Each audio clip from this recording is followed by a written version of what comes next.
which actually means it was quite small in actual fact.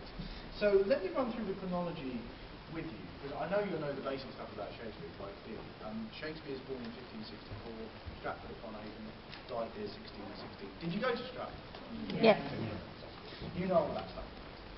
So the Rose Theatre here was the first one. It was the first of the four theatres. The Rose Theatre, then the Swan Theatre, then the Globe. The Globe was actually the third one, and then the Hope Theatre, which we spoke about in the Bear Gardens.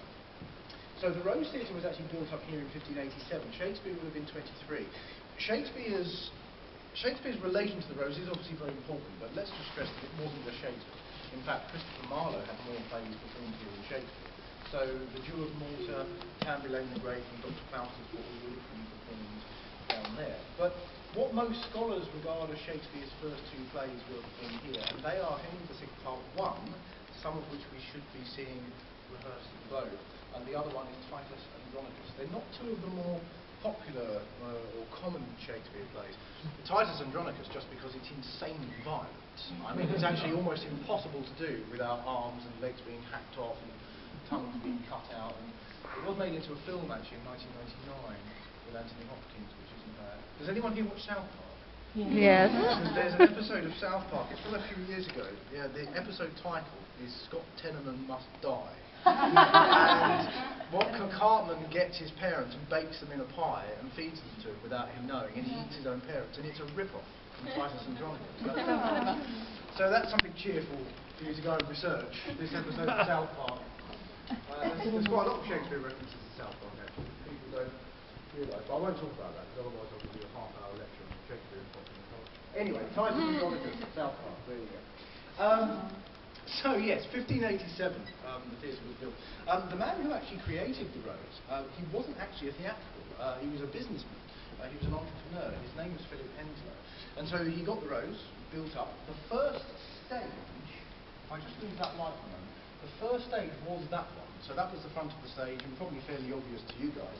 The groundlings, the standing people, would be facing the stage to our right as we look at it. 1592, when Shakespeare is 28, is then a very interesting year because he moved the stage back. So he gave the actors less space. And this is particularly intriguing because Henry VI Part 1, which was performed there, of all of Shakespeare's plays, that's got the most characters. So he's actually given the actors less space, and when Shakespeare writes the play, it's got more characters than any other play he wrote afterwards. But of course, by reducing the size of the stage, you got more people in. And you know, it's very easy to talk about Shakespeare and the theatre in very exalted terms. It was all very classical, it was all very highbrow. It isn't. They were running the theatres as businesses. They wanted to make money. Absolutely no question about it, they wanted to make money. Also from 1592, that's when Philip Henslowe started to keep what has become known as diaries, but really it's an account book. So from 1592, for a period of 10 years, which is quite a long time, we know what was performed, when it was performed, and how much money they took. This is absolutely invaluable. And there were lots of plays performed there that sadly are lost.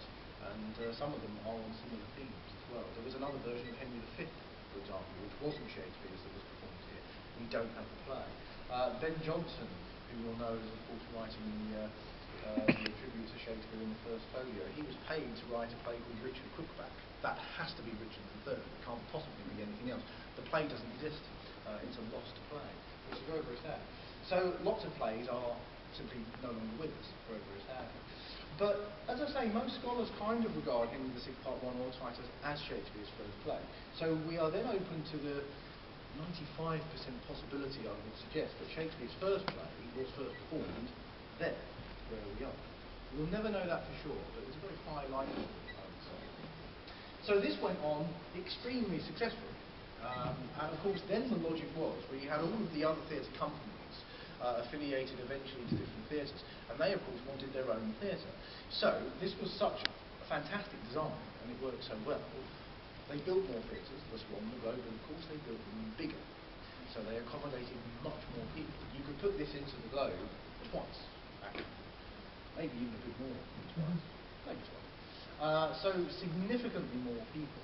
And a couple of things happened actually. The lease expired on this site, and the local council asked Henslowe for such a ridiculous increase that he actually said no. There's quite a lot of haggling went on Piers for quite a long time.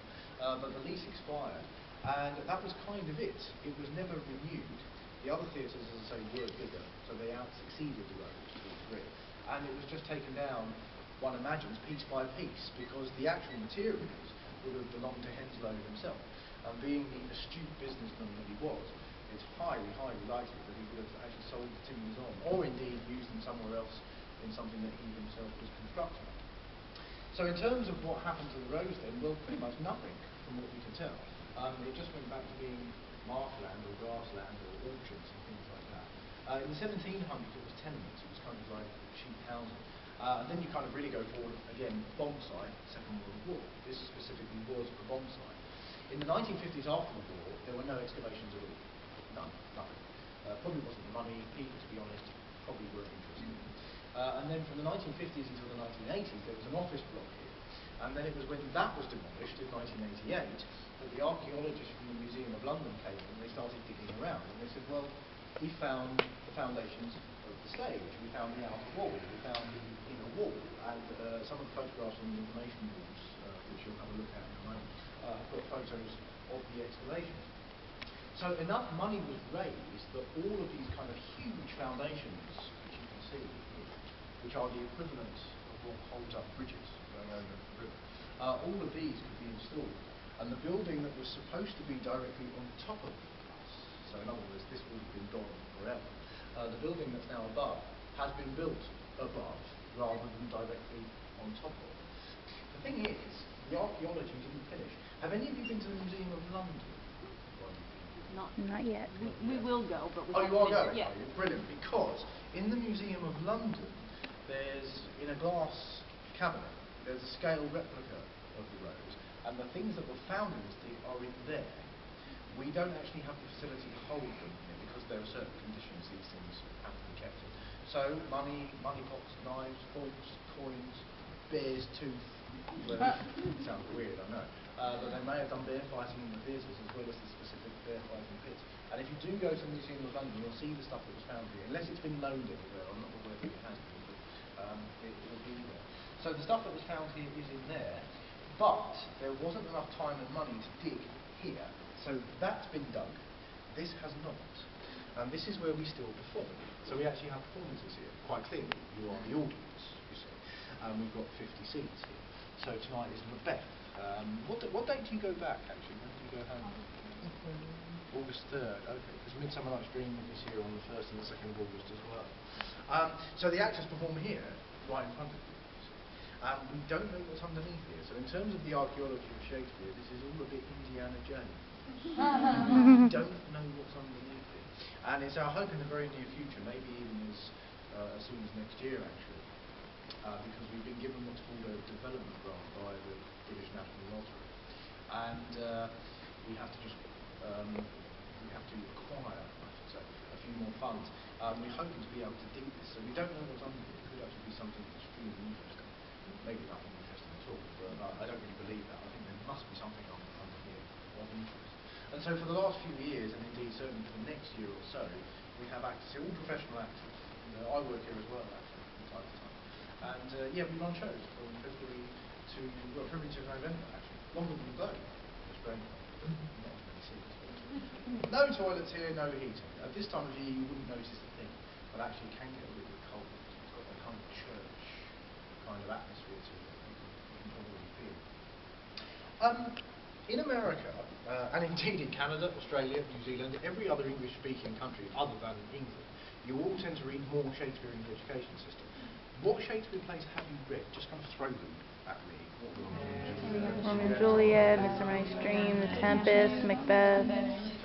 King Lear. Right, okay. Quite a few.